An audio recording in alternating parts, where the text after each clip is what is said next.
Welcome. In this video, we'll guide you through adding a new user to the VISTA H3. First, start by opening the main menu and clicking Settings. From the Settings menu, tap User Manage to manage user accounts and codes. To continue, enter your installer code or the master code to unlock the user management settings. Now, tap on the plus sign to add a new user to the system. Enter the new user's name and tap Save once you're done. Next, tap PIN and enter the 4-digit code for the new user. Once entered, tap Save to confirm. Now you can choose the user attributes like Fire Authority, Partition Access, Bluetooth, and Z-Wave capabilities. User Partition Access allows you to set the user's authority level within each partition.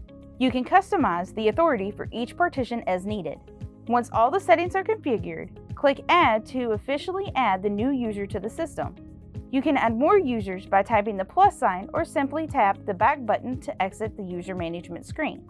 And that's it, you've successfully added a new user to the VISTA H3.